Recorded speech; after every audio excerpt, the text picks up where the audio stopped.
Q and Review print speaking to the blind, celebrating 40 years of audio newspaper production. Welcome to this week's edition of the Kirkintilloch Herald podcast, recorded at the Bishopbriggs Media Centre by our amazing volunteers. You can get in touch with us via Facebook, Twitter or Instagram using @QandReview. That is @symbol CUEANDREVIEW. You can also contact us directly by emailing information@QandReview.com. That is INFORMATION @symbol CUEANDREVIEW.com, or by calling 0141 772 3976.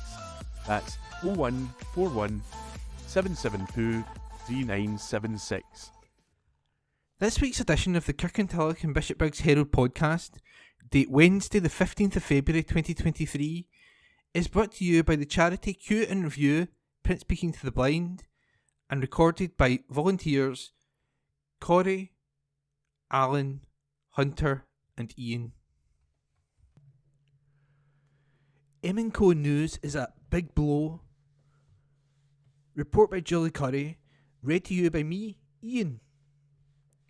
In another body blow for the town centre, M&Co in Kirkintilloch Cowgate will shut its doors in April.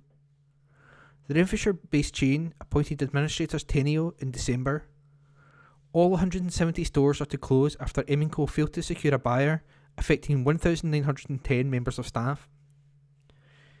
AK Retail Holdings, which owned used clothing, Long Tall Sally, Bad Rhino and maternity brand Bump It Up, stepped in to rescue the brand on Friday. While the M&Co brand was purchased for an undisclosed sum, its stores were not included in the purchase. In a social media statement, staff said stores would be trade until Easter. It read, "As we haven't received any funded, deliverable offers that would result in the transfer of the company's stores or staff to a potential buyer, this means that all of our stores will close. The M&Co brand has been purchased, but unfortunately, this does not include a future for our stores, website or staff. We will trade all of our stores until Easter and then begin the close down process. We hope you appreciate this is a very difficult time for staff and we ask for respect and understanding." Commenting on the news, Strathkelvin and Bearsden MSP Rona Mackay described the closure as a big blow to her constituency. She added, "I am thinking of the workers and their families at this difficult time. The loss of M&Co is a big blow to Kirkintilloch. I hope the retail space can be filled quickly and that the new enterprise will bring more jobs to help people get through this cost of living crisis." Meanwhile, West Scotland Labour MSP Neil Bibby said the closure of the store was a particularly sad day locally. He stated, "Until relatively recently this was a highly successful, thriving business with stores all over the world.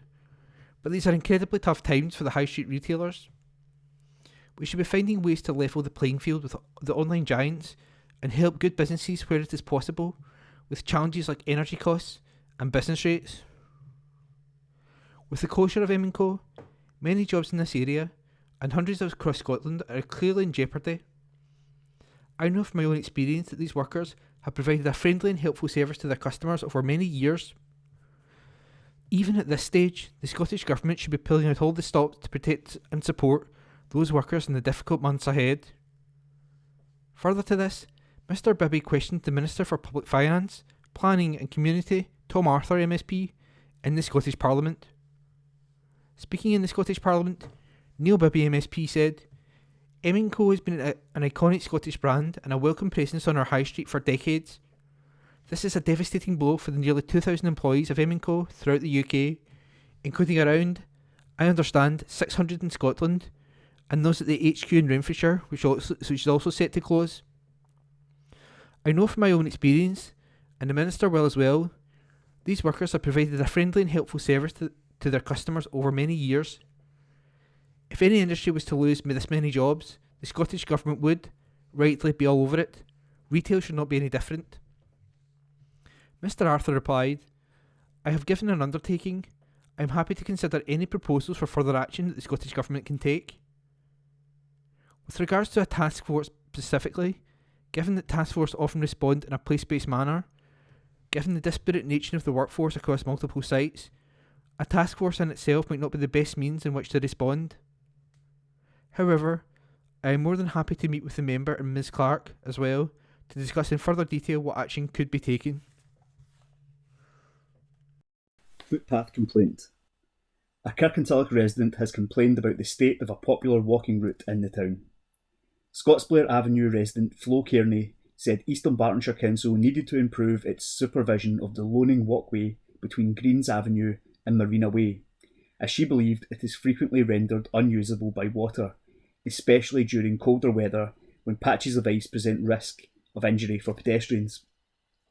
Flo, who complained to local representatives, including councillors, said, "This is a well-used walkway which is becoming inaccessible due to the permanent water lying, which in severe weather turns to ice and is dangerous.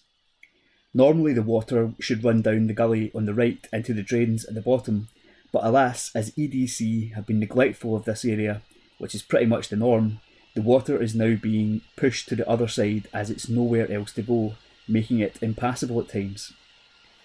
I would also like to inquire if there is any plans to upgrade the fence from the middle to the top, which is, as well as being an eyesore, it is also dangerous. I can't speak for anyone else, but I thought with the new housing estate going up, there would have been an upgrade to this eyesore." The council's Deputy Chief Executive, Anne Davey, responded to Flo's complaints by saying, "I'd like to thank residents for bringing this issue to our attention. Road Networks Operations attended the site on Friday, February the 3rd, and cleaned all of the 3 gullies in an attempt to clear the standing water and to identify any issues of concern in respect to the path. All 3 gullies are now running, but it has been noted that there appears to be water runoff from a nearby housing development. This will be raised with the housing developer in due course. The path is litter picked on a weekly basis, but we will continue to monitor the area in question and take appropriate action as required." Read by Alan Todd. Extra strike as recorded by Hunter MacDonald. There will be extra strikes at East Dunbartonshire schools because teachers are targeting constituencies held by leading politicians, including that of Green Education Secretary Ross Greer. The EIS has singled out the area for a teacher walkout beginning on February the 22nd, followed by strikes in all areas from Tuesday, March the 7th. This is in addition to national strikes taking place on Tuesday, February 28th and Wednesday, March the 1st.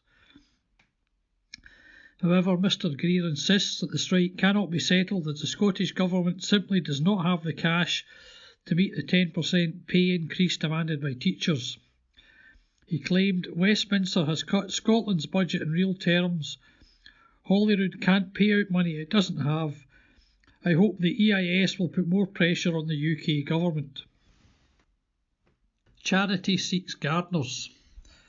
Penumbra Mental Health is looking for green-fingered volunteers who can help knock their garden into shape in their supported accommodation services in Postle Park. Volunteering would take place at the garden at 184 Bordowie Street. The charity service in Postle Park supports people in recovery from alcohol-related brain damage.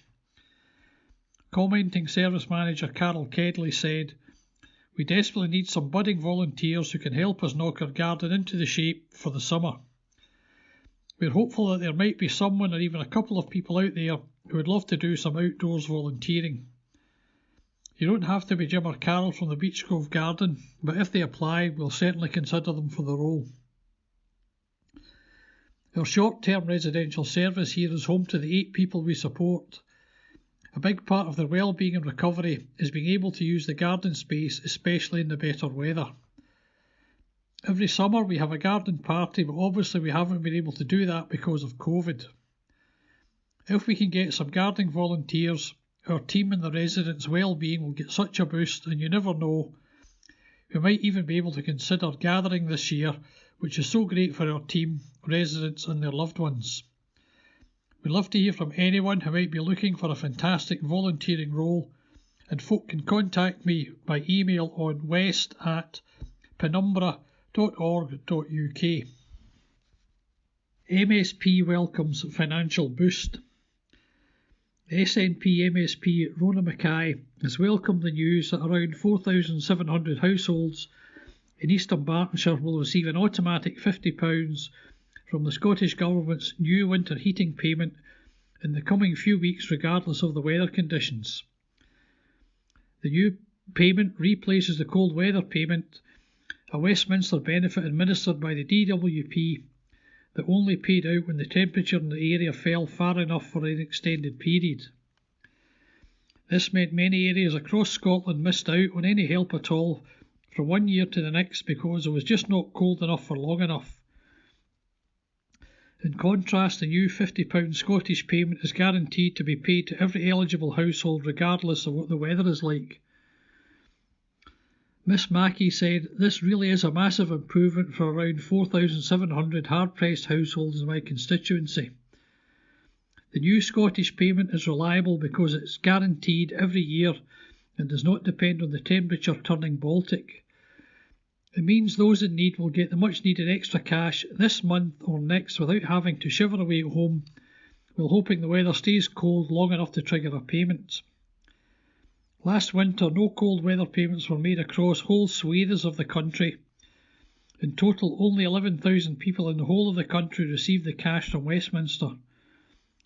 The new Scottish benefit will see £20 million put into the pockets of 4,115,000 households in the next few weeks." Policing opportunity arises. An opportunity has arisen in Police Scotland's busy G Division to become a special constable, and an online application process has now been launched to find the right candidates. The Special Constabulary is a part-time volunteer body consisting of voluntary officers with identical powers to that of police officers. A police spokesperson said, "As a special constable, you'll work alongside our police officers in your spare time, patrolling your streets, preventing crime and interacting with all kinds of people to keep your local community safe and make a real difference. If you'd like to make an application or know more, please contact http://ow.ly/CV-MI50MSIVR. Botanical beauty. Natural talent will be at the root of a new exhibition at the Old Kirk Museum, Kirkintilloch, this weekend. Printing in Woodlands, from February 18th to March 30th, features a range of unique works by Glasgow artist Elizabeth Viggy-Culshaw. Elizabeth will also be joining forces with two fellow artists to offer workshops in botanical printing, paper weaving and bookbinding. Printing in Woodlands captures moments of natural magic on fabric and paper using natural and recycled materials. Botanical printing involves the use of natural objects, such as plants, and dyes extracted from natural sources. In my Glasgow sustainable studio, I work only with botanical resources and natural fibres I find in the garden and local park, explains Elizabeth. I decided to curate my own exhibition of botanical moments, selecting pieces I made and others made with me, but linked with specific moments of my eco-life. They are old friends that remind me of discovery, learning, sharing and laughter. They are also a great record of fibres and botanicals I find wherever I am, and a sketchbook of my constant learning process. The prints are not just about creating art or learning a process. They tell the story of the connection between individuals at a very moment when their love for nature and a sustainable process allows them to work together. Elizabeth has invited two Scottish artists, weaver Catherine Cowton and bookbinder Cassandra Barron, to collaborate with her. 3 online courses will be held, available for booking from 18th February via https://lansdown-house-of-stencils.com/2023/01/printing-in-the-exhibition. That's https://the lansdown-house-of-stencils.com/2023/01/19 printing in woodlands the exhibition. Printing in Woodlands will be on at the Old Kirk Museum, Cowgate, Kirkintilloch from February 18th to March the 30th. Entry is free. For opening hours, visit www.edlc.co.uk/heritage-arts/old-kirk-museum. That's www.edlc.co.uk/heritage-arts/old-kirk-museum.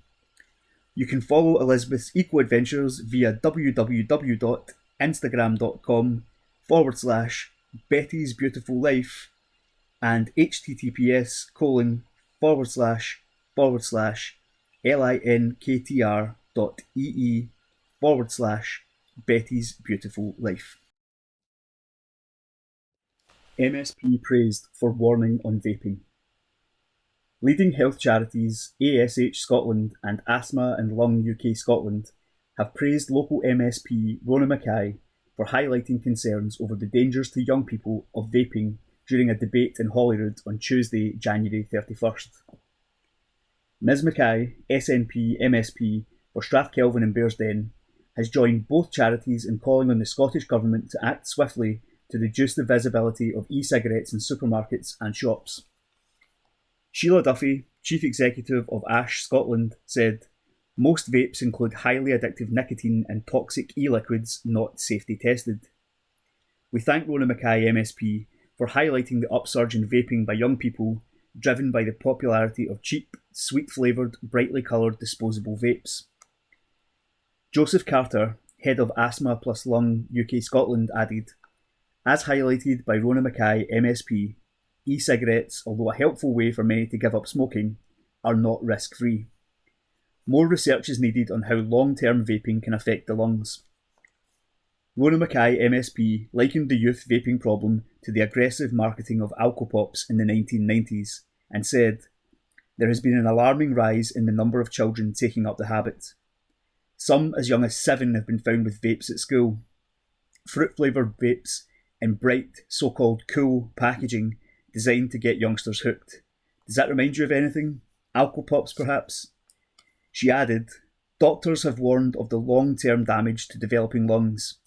I was shocked to discover low-priced hoodies, online backpacks, watches and pens designed to help youths to vape undetected by parents or teachers." ASH Scotland wants teachers, parents or carers to share anecdotal details by emailing comms@ashscotland.org.uk. That's comms@ashscotland.org.uk. ASH Scotland is the independent Scottish charity taking action to reduce the harm caused by tobacco. It seems to improve health and quality of life by helping to create a society which supports young people in remaining tobacco-free, helps those who want to stop smoking, protects people from second-hand smoke, and challenges the inequalities resulting from tobacco use. Fake letters. A warning has been issued by the Scottish Government to those who have provided homes for Ukrainians who have fled the conflict after it emerged that a fake piece of correspondence was doing the rounds. The plausible-seeming letter, which is penned on stationery claiming to be from the Scottish Government or the Department for Levelling Up, Housing and Communities, should be ignored. The Herald has seen one such example claiming to be from Westminster and signed by Michael Gove, which asks for particulars of any males over 18 being hosted in the UK. However, the Scottish Government issued a warning stating, "We are aware of fraudulent letters being sent to homes for Ukraine hosts. These are not from the Department for Levelling Up, Housing and Communities or Scottish Government." Singing for charity. For the first time since December 2019, following the removal of COVID restrictions, Springfield Cambridge Festival Chorus and Orchestra returned to the Glasgow Royal Concert Hall on Wednesday, December the 21st, under the leadership of musical director Alan A. Craig, to present their annual Christmas concert, which raises funds for children's hospices across Scotland, Chaz. The singers and players were delighted to be back, and the capacity of the audience gave them a very warm welcome. A cheque for the proceeds raised from the 2022 Christmas concert was presented to Mary MacLeod from Chaz by Graham and Janet Biggerstaff at a dinner in the Eagle Lodge on Wednesday, February the 1st. The concert raised an incredible sum of £33,000, taking the grand total raised since the Christmas concert began in 2022 to a magnificent £439,628. Each year since 2002, the chorus and orchestra has presented a Christmas concert on behalf of Chaz. It was originally held in Springfield Cambridge Church, but outgrew that venue and moved to the City Halls and then to the Royal Concert Hall. The chorus holds a presentation dinner each February when a cheque for funds is presented to a Chaz representative. Chaz cares for children throughout Scotland and also gives support to the whole family.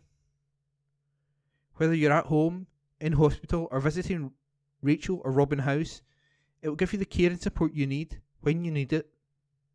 The charity offers the highest standards of care for children, no matter where they are offering specialist and end-of-life care. It also supports the whole family and offers emotional support in the form of spiritual, counselling and bereavement support. As well as Rachel House and Robin House, the charity can also offer respite and support at home and in hospital, and will care for your children from diagnosis to the end of life. For more details of the services available, visit Chaz. Visit chaz.org.uk. That's chas.org.uk.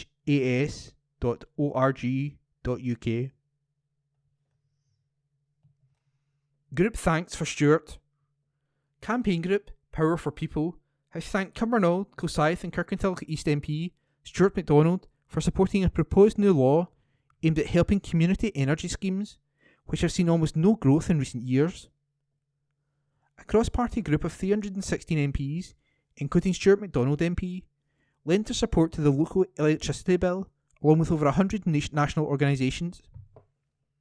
Mr MacDonald said, "I am pleased to support the local energy bill, which will empower and enable new community energy companies to sell energy they generate directly to local people, helping to strengthen our local economy. I call on the government to support it too, such as by including its measures in the energy bill that is currently progressing through Parliament. Power for People is calling for the government to back the bill and to include measures to support the growth of community energy schemes in the energy bill." Time to Talk Day. Join in the conversation. Report by Morag Cook. Workplaces, schools and community groups across Dunbartonshire joined the UK's biggest conversation on mental health stigma on Thursday, February the 2nd, as part of Time to Talk Day. Time to Talk Day is a day when friends, families, communities and workplaces can come together to talk, listen and change lives. The campaign helps break down barriers and reduce the stigma which prevents so many from asking for help when they need it. Despite increased awareness of mental health in Scotland, research released to mark this year's Time to Talk Day showed the campaign is still needed. A poll of over 1,000 Scots showed that 3 in 5 think the cost of living crisis has had an impact on their mental health, but a third admitted they never make space in their day to talk about mental health.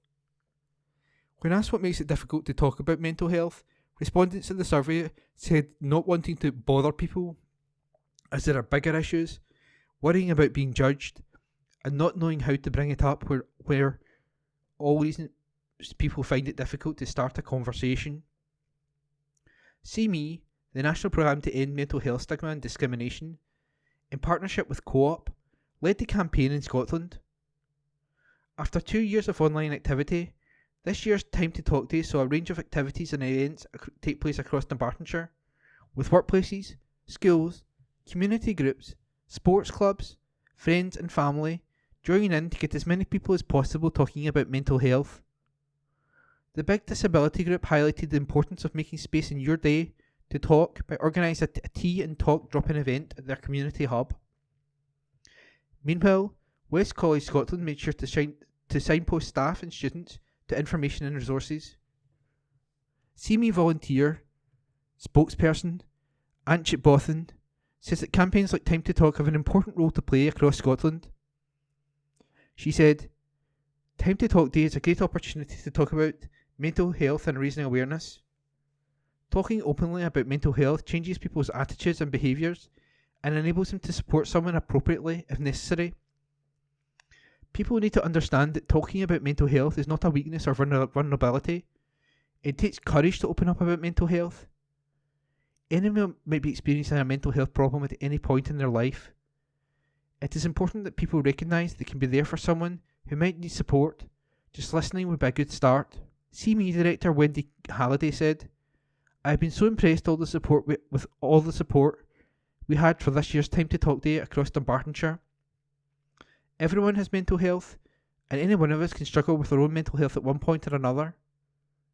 It's also crucial to understand stigma plays a role in opening up about how you're feeling. We want everyone to feel comfortable talking about mental health in a way that suits them. Find out how you can continue to tackle mental health stigma beyond Time to Talk Day at seemescotland.org/seeus.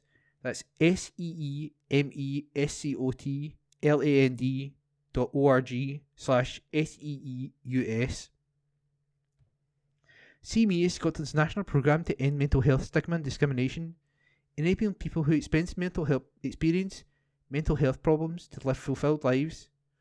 It does this by mobilising people to work together and lead a movement to end mental health stigma and discrimination, and start working with people to change negative behaviour towards those with mental health problems. CME is managed by SAMH and the Mental Health Foundation and funded by the Scottish Government. See me, see us. More than half of people in Scotland say their perceptions of people with mental health problems have improved over the past 10 years. However, more than 2/3 of people with mental health problems have still experienced discrimination and been treated unfairly. That could be over 1 million Scots. Stigma and discrimination can be the difference between life and death. Now is the time to come together, build in the positive changes in society, and do something to make a difference. Wherever you want to make a change and however you want to do it, there is something for you in this movement. See Us is the movement to end mental health stigma and discrimination across Scotland. Sign up, be part of the change, and get everything you need to take action. MP's sunscreen VAT bid. An MP who survived skin cancer has launched a campaign to have VAT removed from sunscreen products of SPF 30 and above. Amy Callaghan MP, who has spent months trying to convince UK ministers to push ahead with the policy change, is now asking the public to sign a petition to put extra pressure on the UK government after ministers rejected the idea. The East Dunbartonshire MP is also building momentum inside Parliament, where next week she will lead a backbench debate on the issue, as well as hosting a drop-in event for MPs to show their support for the campaign. She has also secured a slot to present a 10-minute rule bill to the House of Commons on 23rd of February. This follows months of parliamentary activity, including a cross-party letter to the Chancellor coordinated by Ms Callaghan, signed by 48 MPs from all major political parties in the UK. In that letter, the parliamentarians said the cost of sunscreen products leads people to risk sun exposure completely unprotected or to buy cheaper products that do not provide the necessary protection. There are 16,000 new cases of melanoma diagnosed each year across the UK, with 2,300 people dying. Of these cases, the majority are caused by exposure to the sun. As many as 90% of cases of melanoma could be prevented by staying safe in the sun, which includes using sunscreen of SPF 30 and above with a 4-star UVA protection rating. Ms Callaghan's work on this issue began with a written question in September last year, which she submitted to the UK government, asking why there was an apparent oversight that led to VAT being charged on sunscreen products. In response, the UK government said that taxes are kept under constant review and pointed to other measures to keep safe in the sun, such as advising people to stay in the shade at peak hours and wear sunglasses and a hat. These safety measures are also included in NHS advice, but only alongside the use of SPF 30 sunscreen products. The VAT Burn campaign is supported by leading cancer charities, including Melanoma UK, Young Lives vs Cancer, SKCIN, and Mascot. Members of the public can sign Ms Callaghan's petition by visiting www.amycallaghan.scot/VAT-burn. That's www.amycallaghan.scot/VAT-burn. Commenting, Amy said, "Protecting your skin is not a luxury, so sunscreen products of SPF 30 and above should not be taxed like they're luxury goods. It makes no sense that we make healthcare products like paracetamol exempt from VAT and don't do the same for products that play a key role in reducing skin cancer. Steps should clearly be taken to prevent ill health, not just reduce the cost of medications to treat symptoms. I've been making this case to ministers for months and I've hit a brick wall. That's why I'm asking the public to get behind my VAT Burn campaign. Please have a look at the campaign website and sign my petition. With public support, we can push the UK government to do the right thing. Fixing this loophole in the tax system could encourage more people to buy sunscreen that offers the best possible protection, which in turn could save lives. I've survived skin cancer. I know the impact it has on your life. It's so important that we remove VAT from sunscreen products to make it as easy as possible for people to protect their skin." Emergency appeal in wake of earthquake. Report by Julie Curry. In the early hours of Monday, February the 6th, multiple earthquakes, the largest being a devastating 7.8 magnitude, struck large areas of northern Syria and southern Turkey, with devastating effects. Many thousands of people died as they slept and many more have been injured. Countless others have been left without food and shelter, with many in need of medical and psychological assistance. The Scottish Catholic International Aid Fund, CAF, responded immediately to the calls from those who were working on the ground providing emergency relief. It is in regular contact with its partners in the area who are continuing to assess the damage and give emergency support to those in need. Families who have lost everything are in need of warm blankets, clothes, food and places to sleep, with many having fled their homes in the middle of the night into snowy streets and freezing conditions. SCIAF has pledged £20,000 initially to provide relief and shelter for those whose homes have been destroyed and is calling on the public to support its emergency appeal. Alistair Dutton, the charity's chief executive, has many years' experience of humanitarian aid and led the response to the 2010 earthquake in Haiti in his previous role as humanitarian director of Caritas Internationalis. He said, "It is heartbreaking to see the scale of destruction caused by the earthquake and the level of suffering it has caused. Once again, SCIAF's local partners responded as soon as the crisis happened. We have immediately released £20,000 for partners and are liaising closely with them to determine how best to help. Please support this response to the SCIAF's appeal. Through CAF's partners, we can immediately reach out to those most in need, and our colleagues at Caritas Syria and Caritas Turkey are already there, working tirelessly to provide emergency relief where it's needed most. Donations from the public will allow CAF's partnership on the ground to respond quickly to the needs of those whose lives have been ripped apart by this devastating natural disaster. To pledge your support today, visit www.sciaf.org.uk/get-involved. Save the children. The earthquake reverberated across 10 provinces in Turkey and devastated large parts of Syria too. Save the Children is also working with local partners to do all it can to help families. More than 2,800 buildings have collapsed in Turkey, including hospitals and schools. Sasha Ekanyaki, the charity's director in Turkey, said, "Thousands are homeless while the region is experiencing freezing weather and snowstorms. Our teams are moving quickly to respond to the emergency, but it's crucial the international community acts now to provide support to the thousands of people in need." In northwest Syria, Save the Children is working with partner organisations to help. To support them, visit www.savethechildren.org.uk/donate/single/single/donation-single-00081. That's www.savethechildren.org.uk/donate/single/single-donation-single-00081. Family announcements. Deaths. Quinn Lawrence. Suddenly but peacefully in Glasgow Royal Infirmary on January 26, 2023.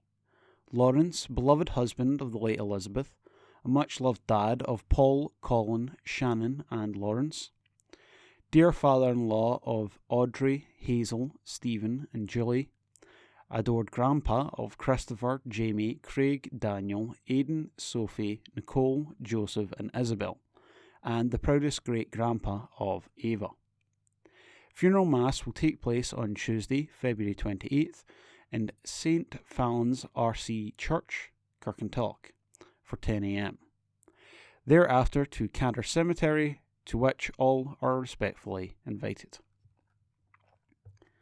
Sinclair, Gillian. Peacefully at Queen Elizabeth University Hospital, Glasgow, on Friday, February 3rd, 2023. Gillian Helen Dorothy, beloved daughter of James and the late Pat, much-loved sister of Deirdre.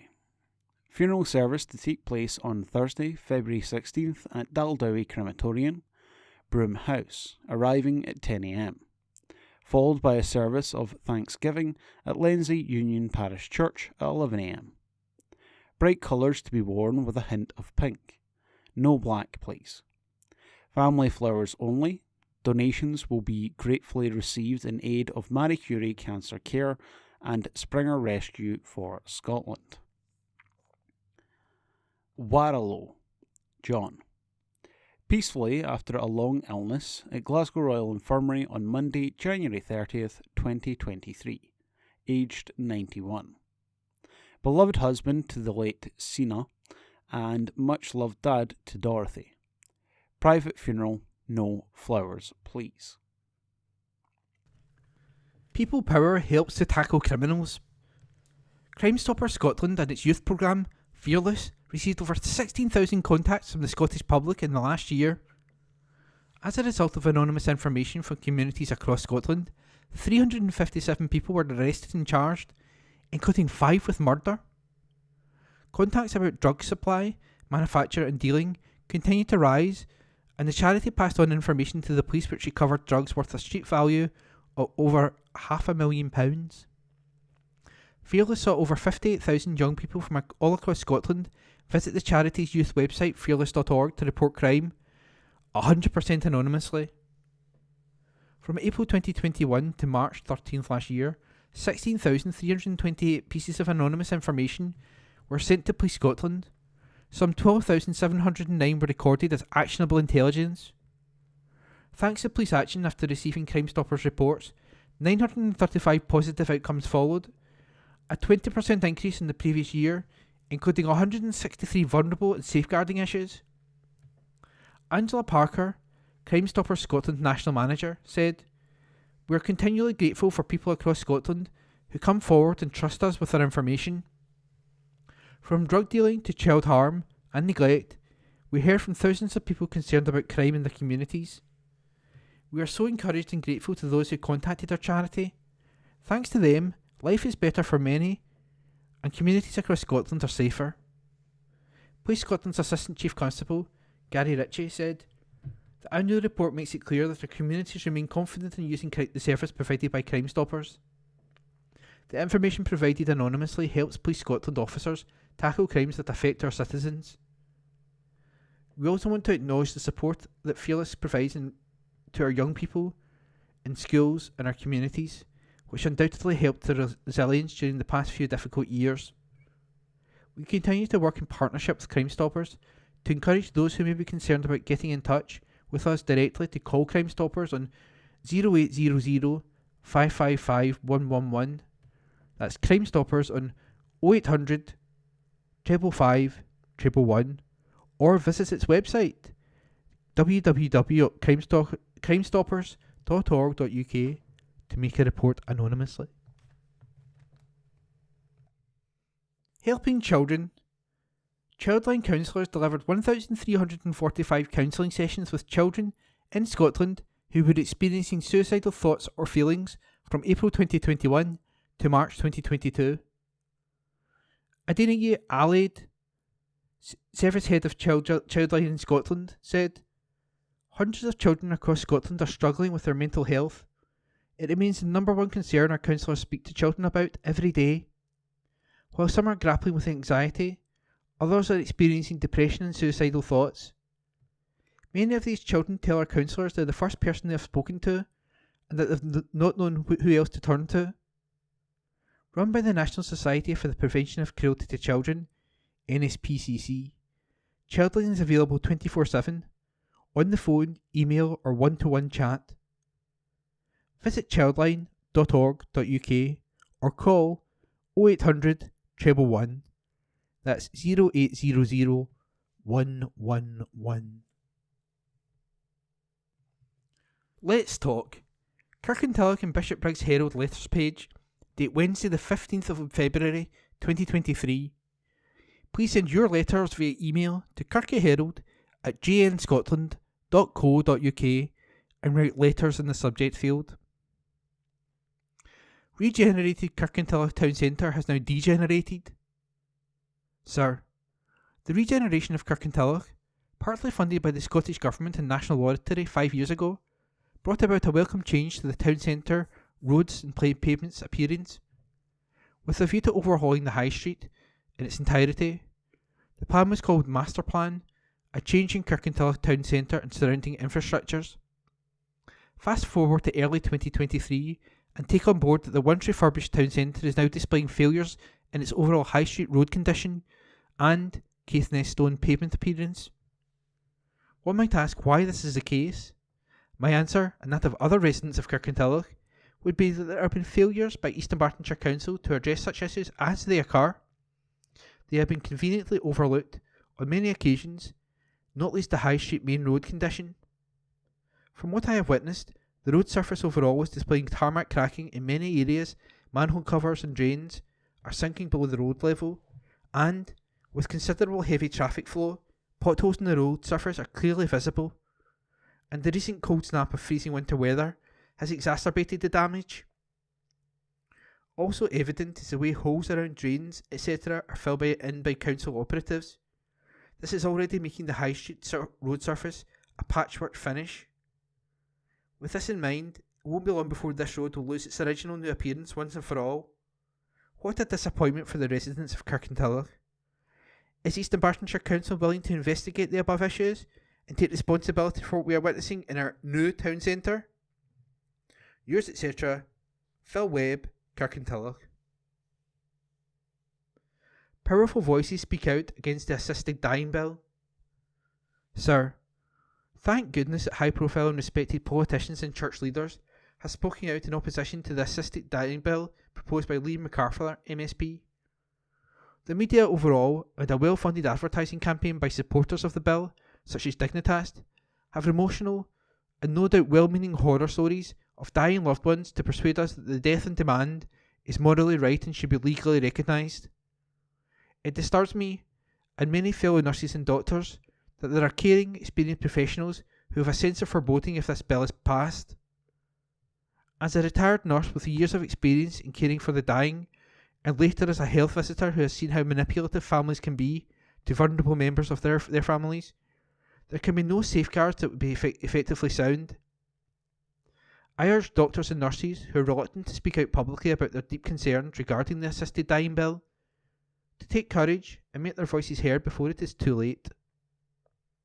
Politicians who need to hear the facts need only be advised to follow the example of Canada and many other European countries, to hear the horror stories of ever-expanding criteria of suitable applicants for assisted death. I know compassionate assisted dying takes place in the hospitals and within the community, without recourse to a change in the law. 2 attempts have been made in the past few years in the Scottish Parliament to change the law to allow assisted suicide, and both have failed. I sincerely hope that the third attempt will also fail, and that palliative care will be fully funded, resourced, and available to all who need it. In this way, the law need not be changed. Yours, etc., Pamela McDougall, via email. Power ahead. Sir, in the good old days of public ownership, we had a gas board and electricity and coal boards. Their task was to keep the power coming, so they planned ahead and built new power stations as they were needed, and the government paid the bill. Everything was fine. Then Margaret Thatcher thought government could do it cheaper, and it all started to go wrong, as close ministers wouldn't spend money on energy, and just kicked it on down the road until they moved on, and another minister took over, and so on. Nothing got done, and then it was privatised, and shareholders and expensive executives ravaged it, until we ended up where we are now, relying on the weather for our energy. You could not make it up. Yours, etc., Malcolm Parkin. Address supplied.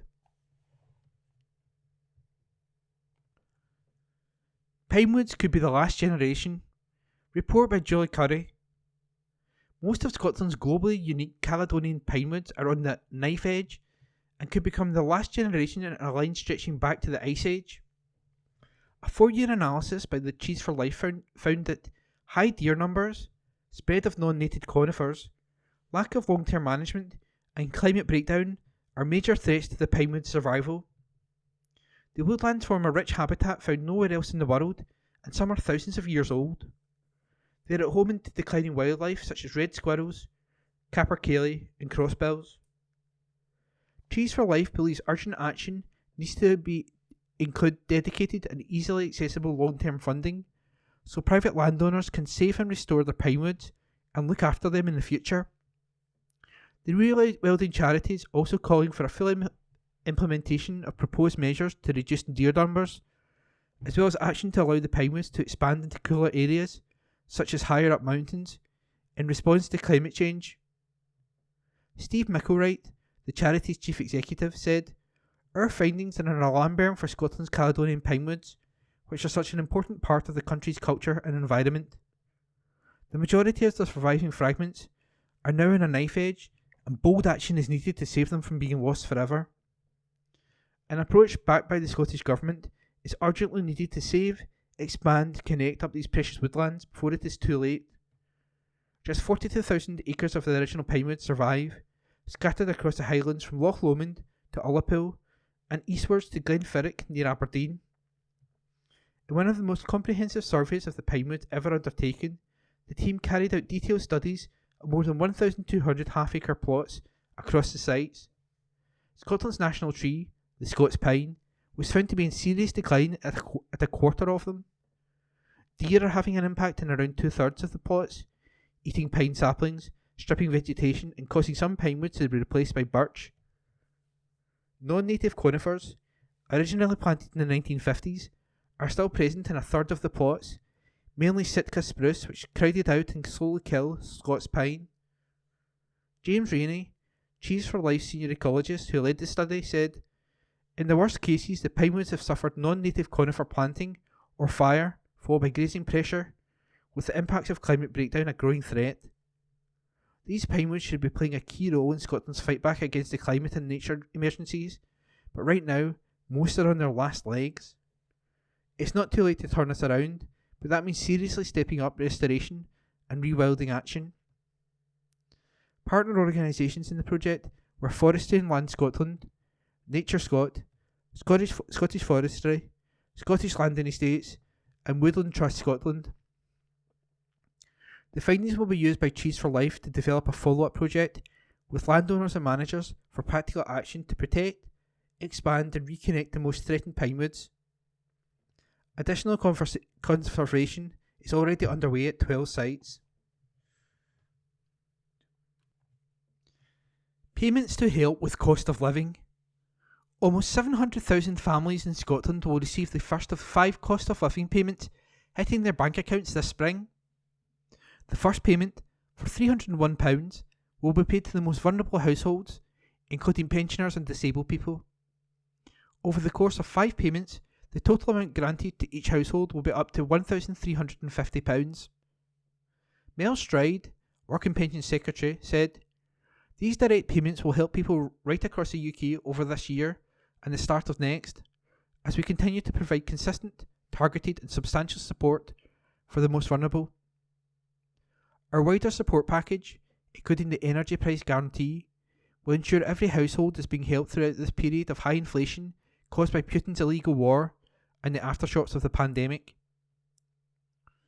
Exact payment windows and qualifying periods for eligibility will be announced soon, broadly as follows: £301, first 2023-24 cost of living payment, spring 2023, £150, 2023 disability payment, summer 2023, £300, second cost of living payment, autumn 2023, £300, 2023 pensioner payment, winter 23-24, £299, third 2023-24 cost of living payment, spring 2024. Eligibility for the first payment includes those on universal credit, tax credits and pension credit. You do not need to apply, payments will be made automatically. John Lamont, UK Government Minister for Scotland, said, "Hundreds of thousands of people across Scotland can now be secure in the knowledge they will receive further substantial and consistent help with the cost of living this year."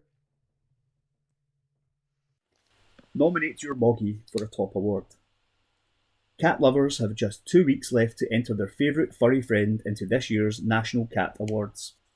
Run by the charity Cats Protection, the annual event celebrates the nation's most marvellous Moggies with heartwarming tales of devotion and courage.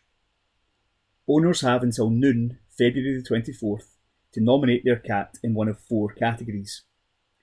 Cat colleagues, celebrating cats which bring joy to the workplace or make working from home a pleasure.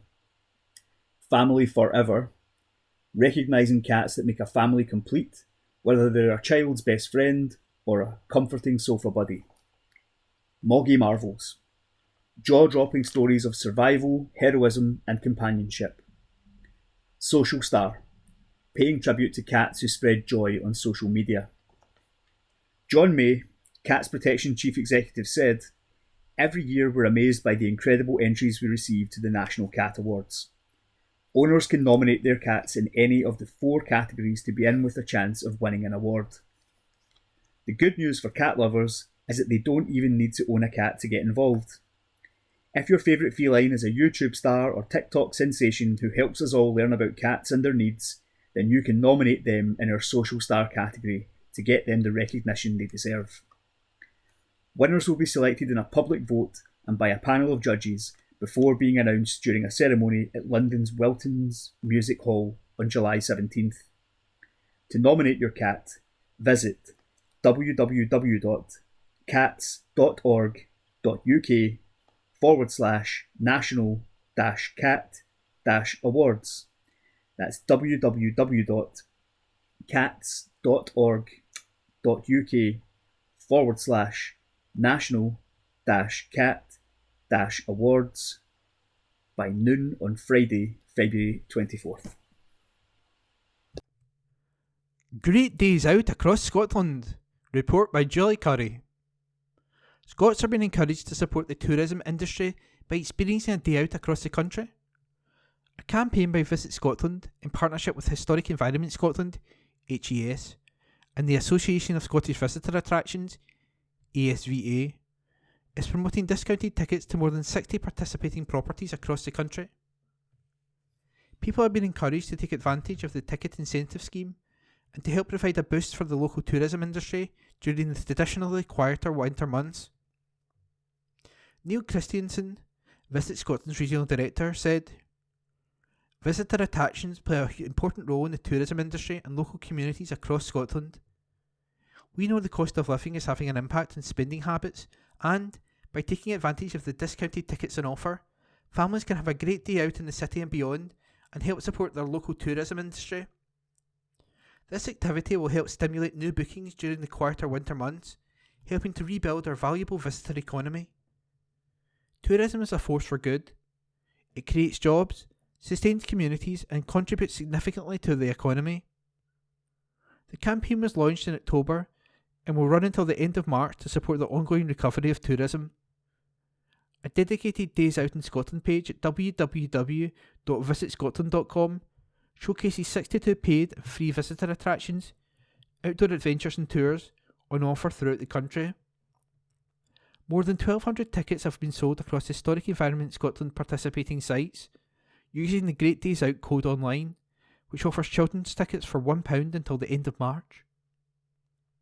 Stephen Duncan, Historic Environmental Scotland Marketing and Engagement Director, said, "The Great Days Out in Scotland campaign has been a fantastic way to encourage young people to engage with our heritage, and we're delighted to see the success it's achieved so far.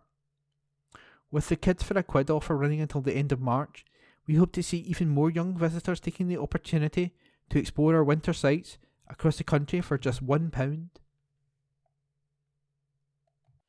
Whisky goes down very well abroad. Global exports of Scotch whisky grew to more than £6 billion for the first time in 2022, according to figures released today by the Scotch Whisky Association, SWA. The value of Scotch whisky exports rose 37% by value to £6.2 billion. The number of 70 centilitres bottles exported also grew by 21% to £1.67 billion. The Asia-Pacific region overtook the EU as the industry's largest regional market, with double-digit growth in Taiwan, Singapore, India and China. And India replaced France as the largest Scotch whisky market by volume. In North America, the United States continued its recovery following the impact of tariffs on single malt Scotch whisky to again be the industry's only market with exports valued over £1 billion. Mexico and Canada also saw growth, underlining the importance of the renegotiation of the UK's free trade agreement with both countries. District News General, Wednesday the 15th of February 2023. Kirkintilloch Society of Antiquaries. The next meeting of the Antiquaries will be on Thursday, February the 16th at 7:30pm in the Park Centre, 45 Kerr Street, Kirkintilloch, G66 1LF. This meeting is Members' Night, when there will be several short presentations on the theme A Serendipitous Discovery. Rona praises volunteers. Strathkelvin and Bearsden MSP Rona Mackay praised the work of local volunteers, charities and social enterprises at the Be Kind Community Volunteer Day, organised by Bishopbriggs Group, which was held at Bishopbriggs Community Church. SNP MSP Ms Mackay said, "I was delighted to meet up with some of the amazing local groups and volunteers who give so much to the community to help improve the lives of local people. Special thanks to Asda for the cakes and local social enterprise Gleska Roasters for the delicious coffee." Groups that took part included Friends of Thomas Muir, Asda, Grace Recovery Aftercare Support Group and Bishopbriggs Community Council. Matilda auditions. All P6 to S6, or equivalent age, have an opportunity to take part in a special production of the great musical Matilda. Come to the Turret Theatre, 9 East Side, Kirkintilloch, G66 1PY on Tuesday, February the 21st at 6:30pm. Out of Town musical event. Music by Brahms at Mulgai Music Club's February concert at Cairns Church on Friday, February the 17th. Tickets online, www.mulgaimusic.org, at the Honeybee Cafe or at the door. Holyrood View. Pam Gossel MSP.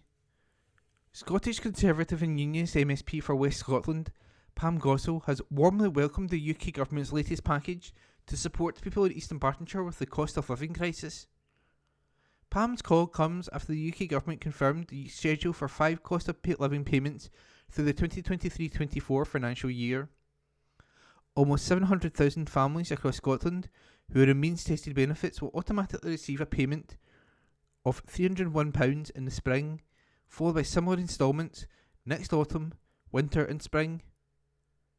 In addition, over 600,000 people on disability benefits will also receive £150 payment this summer. The total support for those on mean-tested benefits in East Bartonshire over the next year or so will be £1,200, rising to £1,350 for those entitled to the disability payment. This follows on from up to £1,200 provided to low-income households across the UK in 2022. UK government figures show that, in East Bartonshire, a total of 8,600 people are eligible for the means-tested payments, while up to 10,900 are eligible for the disability payment. Pam Gossel says this means thousands of people in East Bartonshire can be reassured that the direct support from the UK government will land in their bank accounts over the next few weeks and months. Scottish Conservative and Unionist MSP Pam Gossel said, "I warmly welcome that the UK Chancellor has confirmed another round of support for people in East Bartonshire to help them through the cost of living crisis. It builds on the support that was delivered to people in East Bartonshire last year from the UK government and shows that they're on the side of those who need support the most. As with all areas across Scotland, these are extremely challenging times for many people in East Bartonshire, but these payments will continue to arrive automatically in people's bank accounts without them having to do anything. Thousands of people, whether on means-tested benefits or whether they are eligible for disability payment, will receive these payments thanks to the UK government. This process should ultimately be straightforward for people in East Bartonshire, but if anyone misses out, do not hesitate to contact me." And that was a Holyrood review by Pam Gossel, MSP. Public notices. General notices. The At-Hole Lodge, number 384. A reminder to all members that the Lodge still meet in Regent Street on the second Monday and last Thursday of the month September to May, inclusive, with the installation on the fourth Saturday of November. The current master, Colin, would be delighted to see you at his next meeting. Remember, also the instruction class is every Monday, bar the second Monday. If you have not attended for a while, please think of returning to the friendship of the Lodge. Over the last few years and currently, the Lodge has continued to donate to local charities, including Merkland and Campsie View schools, the Trussell Trust and Erskine, among others. Your attendance would be gratefully appreciated by all the members. Planning notices. Town and Country Planning, Development Management Procedure, Scotland. Regulations 2013, as amended. Public exhibition of proposed housing development. On land at Heathfield Farm, Gartcosh. Following the submission of a proposal of application notice to North Lanarkshire Council on the 23rd of September 2022, Persimmons Homes and Avant Homes intend to submit a planning application for residential development on land at Heathfield Farm, Gartcosh, as part of the Gartcosh Community Growth Area. Prior to submitting a planning application, Persimmon Homes and Avant Homes will be holding a public exhibition on Wednesday the 22nd of February between 1 p.m. and 8 p.m. at the Gartcosh Social Club, Eastgate, G698AS. Further information regarding the proposed development can be obtained from Red Line Planning, Gatekeepers, Glen Road, Dunblane, or by emailing at admin@redlineplanning.com. Persimmon Homes and Avant Homes would welcome any comments on the proposed development to be provided either at the exhibition or in writing to the above address. Please be advised that this notice does not relate to any formal planning application. At this stage, comments should not be made to North Lanarkshire Council and should only be made to the above address by the 18th of March 2023. Any comments made on the prospective application are not representations to North Lanarkshire Council. When the planning application is submitted, neighbour notifications will be undertaken, and there will be an opportunity to make formal representations to the Council. Plans at the public exhibition are indicative only and may be subject to change. A second follow-up consultation event will be held prior to submission of the planning application. East Dunbartonshire Council Public Notices. The East Dunbartonshire Council, South Cross Hill Road, Bishopbriggs. No waiting at any time restrictions and amendments. Order 2023. On the 14th of February 2023, the East Dunbartonshire Council made an order under the Road Traffic Regulations Act 1984, which comes into operation on Monday the 3rd of April 2023. The proposed order was advertised in the Bishopbriggs Herald, which was published on the 10th of August 2022, and the effect of the order is to introduce no waiting at any time restrictions on South Cross Hill Road, Bishopbriggs, from the extended East Curb line of the A803 Kirkintilloch Road eastwards for a distance of 305 metres, or thereby to a point 61 metres, or thereby west of the extended West Curb line of Clarence Court, and amend an existing order as required. A copy of the order and plans detailing lengths of road affected may be examined without payment of fee in the roads section of East Dunbartonshire Council website.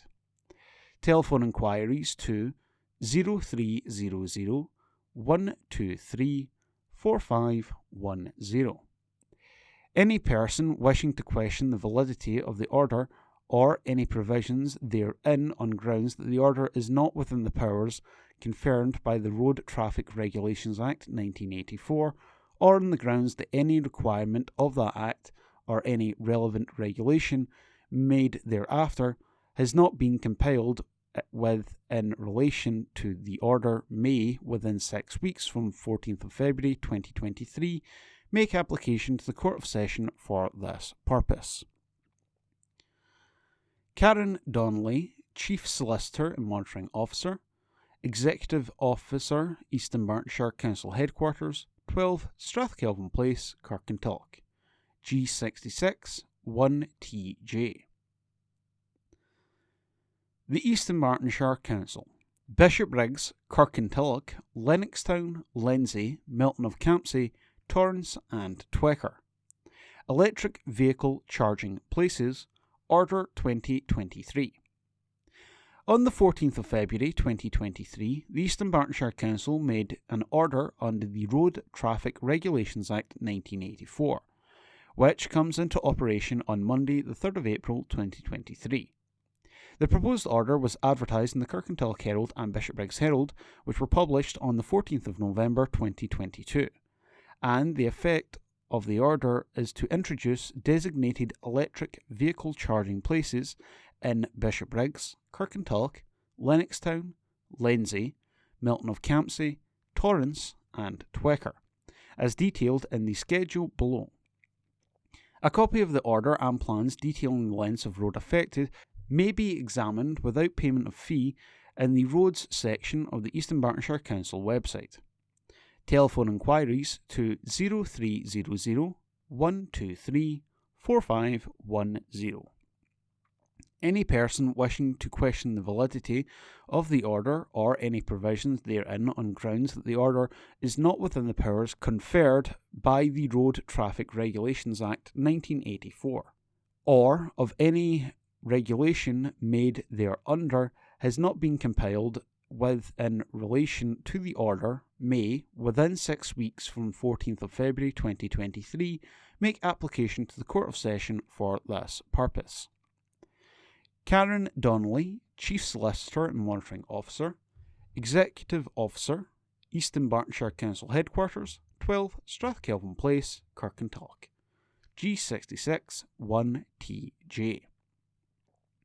The table below will be read as Parking Place Reference Number, followed by the area of roads designated as parking places for electric vehicle charging within Bishopbriggs, Kirkintilloch, Lennoxtown, Lindsay, Milton of Campsie, Torrance and Twecker, at which waiting is limited to 2 hours.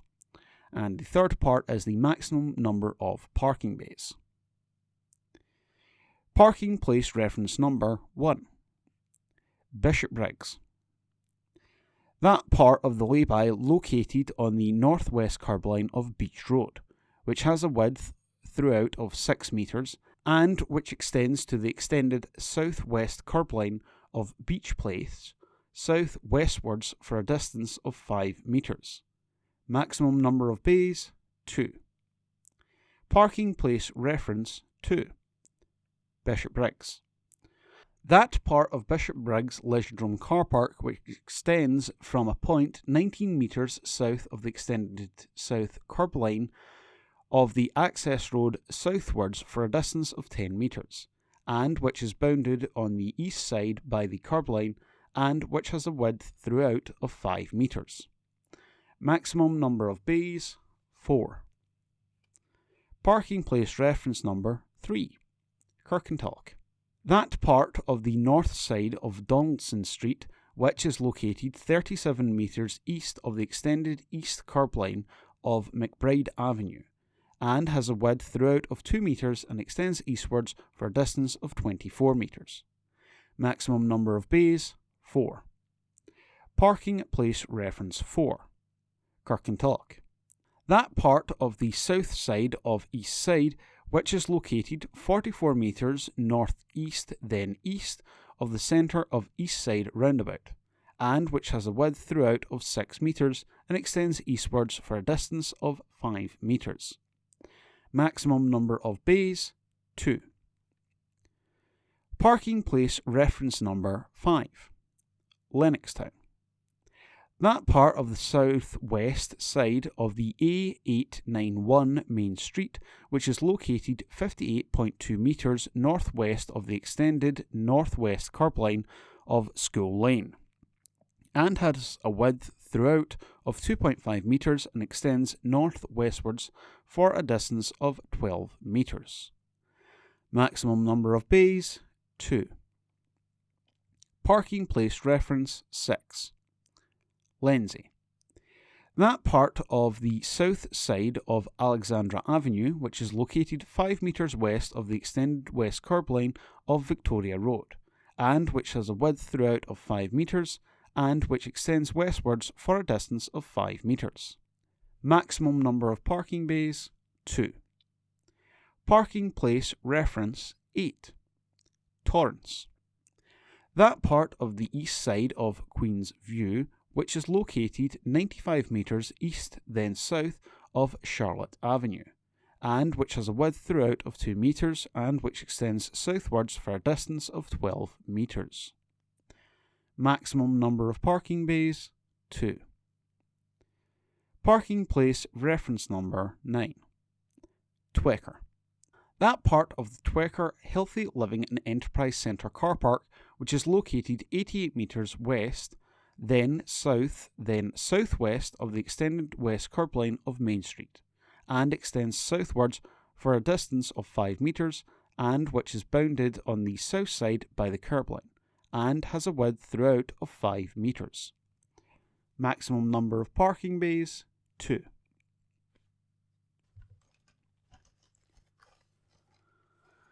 The East Dunbartonshire Council, Union Street, Kirkintilloch. Designated Disabled Parking Places and Waiting and Loading Restrictions Amendments, Order 2023. On the 14th of February 2023, the East Dunbartonshire Council made an order under the Road Traffic Regulations Act 1984, which comes into operation on Monday the 3rd of April 2023. The proposed order was advertised in the Kirkintilloch Herald, which was published on the 16th of November 2022.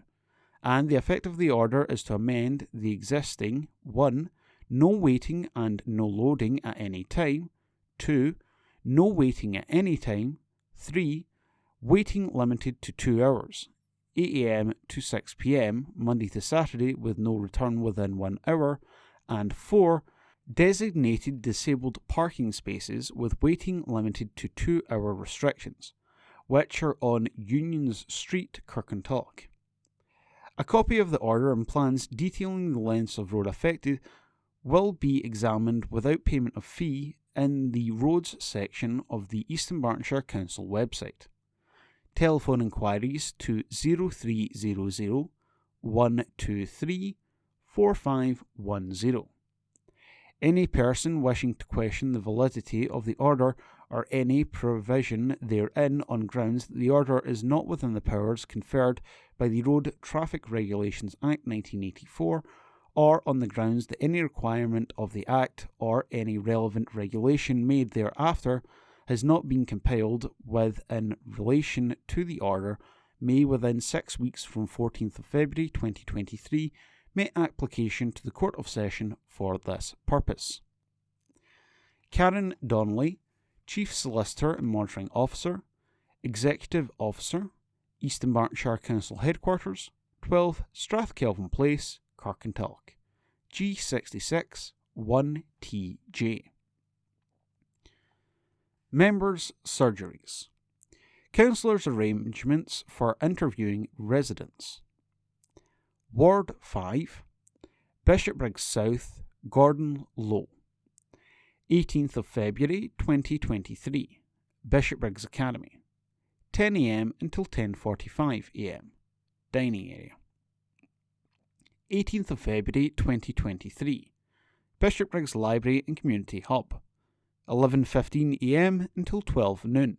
Room 1.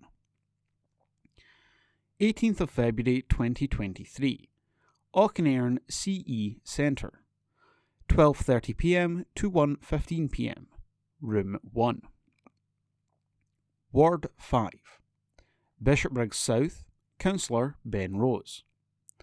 21st of February 2023, Auchnairn Early Years and Community Centre, Room 2, 6 until 6:45 p.m. Ward 7, Kirkintilloch East and North and Twecker. Councillor Pamela Marshall. 18th of February 2023, Kirkintilloch Hub, Room 1, 10 a.m. until 10:45 a.m. 18th of February 2023, Hillhead Community Centre, Room 2, 11:15 a.m. until 12 noon. 18th of February 2023, Twecker Healthy Living and Enterprise Centre, 12:15 p.m. until 1 p.m.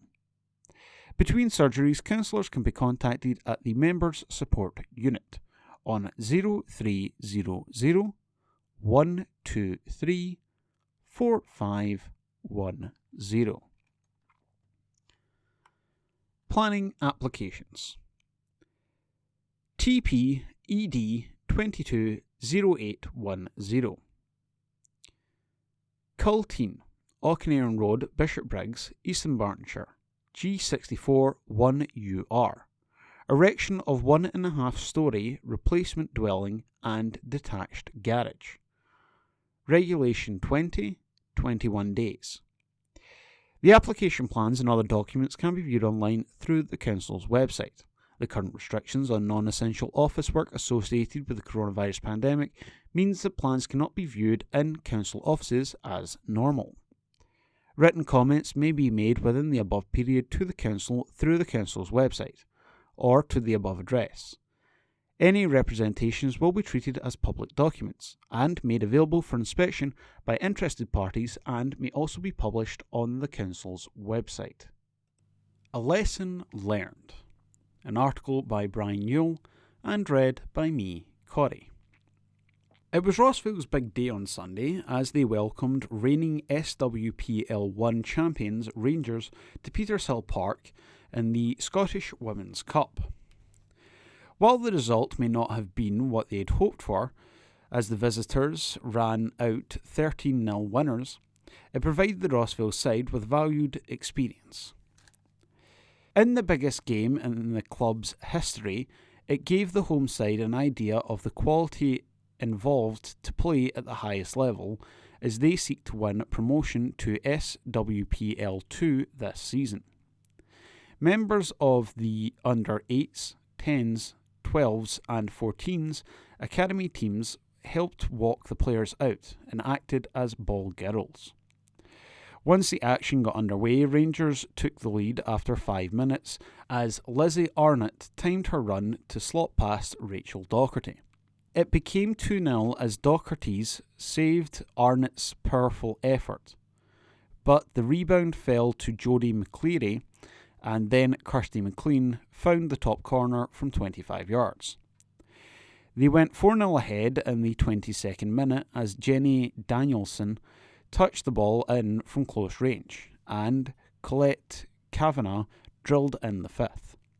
Rangers made it 6 before the break as Rachel McLaughlin cut back for Danielson to fire home her 2nd. There was no let-up in the second half as half-time substitute Kirsty Howitt found space in the box before finishing low beyond Docherty. Tessel Middag was next to find the net with a free kick from around 30 yards, and Arnott grabbed her 2nd, also from distance. Maddie Nolf showed good composure to find the net, and then Arnott completed her hat-trick in the 67th minute as after being picked out by Megan Bell. Chelsea Cornet made it 12-0 with a low shot, and it was unlucky 13 for Rossville as Docherty denied Arnott her 4th, but Nolf was following up. Rossville first-team coach Johnny Branks said, "Result didn't go our way, but what a fantastic day for the club and great learning experience for the players. Brilliant to see so many academy players up helping out, and days like this wouldn't be possible without so many brilliant volunteers behind the scenes. It will be back to the promotion push in the championship on Sunday as Rossville host Hutchison Vale at Hunters Hill." That article was written by Brian Yule and read by me, Corey. 2 new arrivals to boost push for title. An article by Brian Yule and read by me, Corey. Glasgow City has boosted its ranks for the second half of the season with the arrival of 2 new international names. Swedish fullback Anna Oskarsson has signed from Damel Svenskan side Eskilstuna United. I apologise if I've butchered both those names, I'm really sorry. While American forward Miracle Porter was most recently at Lithuania champions FC Gintra. The technically gifted and hard-working players, Oskarsson, 26, has been capped 5 times by Sweden and also has spells with Linkopings and Hammarby before joining Eskilstuna in 2020. PC forward Porter, 24, graduated from Florida Atlantic University in 2021 before helping Stade de Reims to 7th place in the French Division 1 semi-final, and then on to Gintra, where she gained Champions League experience.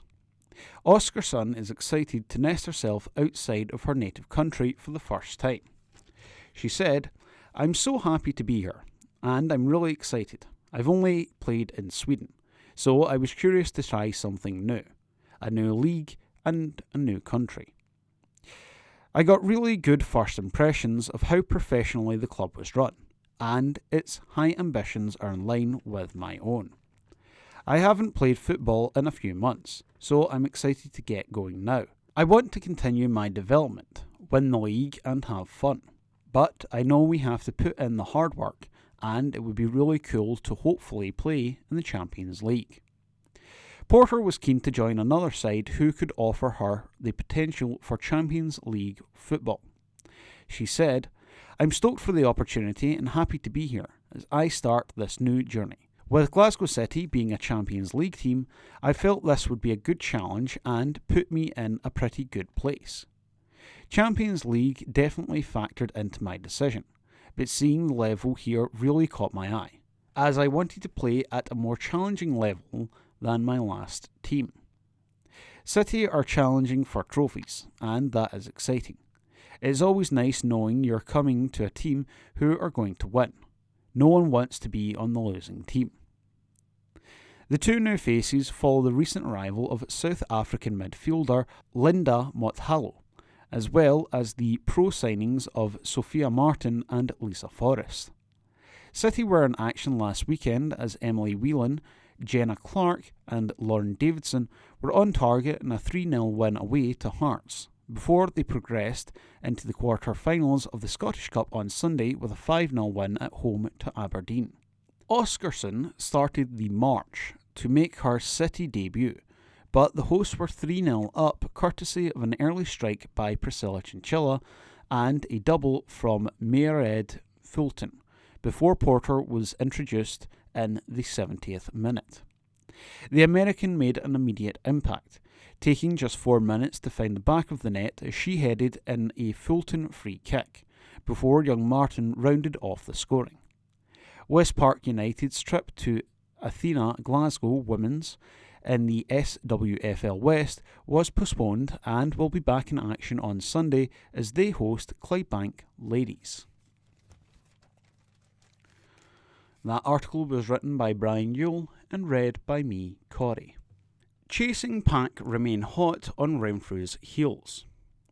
Ashfield and Glasgow Pershore continue to nip at the heels of league leaders Renfrew in the race for the WOS Second Division title. Renfrew won for the first time in 5 matches on Friday, after a 6-0 victory at Glasgow University. However, the next day, the chasing pack made clear there was no lead up, as Ashfield won 3-0 away to St Anthony's, while Pershore beat Maryhill 2-1 at home.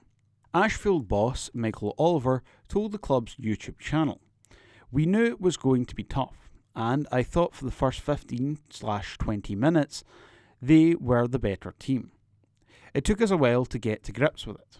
They had a lot of the ball without really threatening us.